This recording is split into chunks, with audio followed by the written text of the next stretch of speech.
Alamin nga natin ngayon ang sitwasyon sa Baclaran.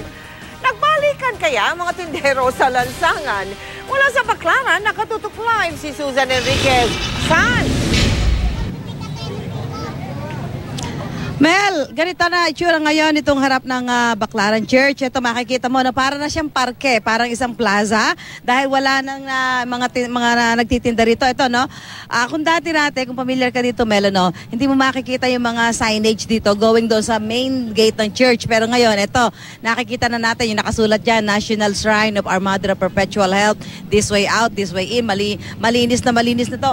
Wala nang kahit isang nagtitinda. Makikita mo na lamang yung mga tao. At itong kalsadang ito na dati ay punong-puno talaga ng mga nagtitinda. Lalo na kapag ganitong oras, hindi na talaga nakakadaan ng mga sasakyan. Ito, yung makikita mo, ayan, yung mga pampasaherong jeep, ay sila na lamang yung tumitigil dito para magbaba at magsakay ng mga pasahero. Makikita mo rin dito tuloy ngayon, Mel, yung kung ilan mong lane pala itong kalsadang ito na dati, hindi mo na mapagmasdan kung gaano kalapad yung kalsada. So ito yung dito sa may Redemptorist Road, ano? Ito naman yung bahagi ng Baclaran facing Rojas Boulevard. Ayan ha.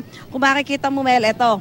Napakaluwag nung kalsada dito. Parang yung mga tao nga dito ngayon Mel, parang namamasyal sa park. Ito, may mga sidecar, may mga nagpapatrol ditong pulis. Kaya talaga ngayon mga pinaalis dito mga nagtitinda ay natatakot na rin bumalik. Dahil talaga ito daw ay 24 oras na babantayan ng mga otoridad para matiyak na hindi na sila makakabalik at mapanatili yung luwag nitong harap nitong Baclaran Church. So, nakita natin dito na dahil maluwag nga ito, malaki ang ginanda sa daloy ng trapiko dahil yung bahagi ng Rojas Boulevard, ayan, hanggang sa mga oras ito, dahil nga may pinapairal din naman bus ban dyan sa lungsod ng Maynila, maluwag yung daloy ng trapiko hanggang sa mga oras na ito. Kanina pa kami dito, mga alas 2 ng hapon, at talagang walang ipinagbago. Ganun pa rin talaga, maluwag ang daloy ng trapiko.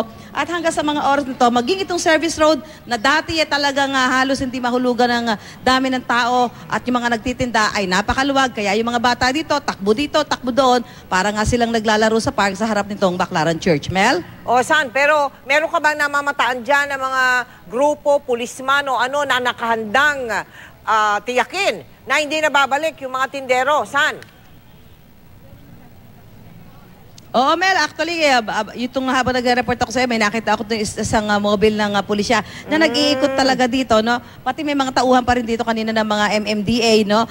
Sila yung talagang parang inutusan, no? At binigyan ng direktiba na bantayang mabuti itong paligid ng Baclaran Church para matiyak na yung mga pinaalis kanina mga vendor, hindi na magbabalik. Meron mga ilang nagtitinda dito, pero ito yung mga maliliit na lang at kalong-kalong na lang nila, yung mga paninda, pero hindi ito yung mga nagkakabit pa ng mga tolda o kaya naman mga pwesto para ilagay doon yung kanilang mga paninda. Mel? Ngayon, sana sumabay din doon sa mga umalis, yung mga mando at saka yung mga snatcher dyan. San? Pagdasal mo sa loob, ha? Maraming salamat sa iyo. Yan. Susan Enriquez. Bantayan din nila yan. Thank you.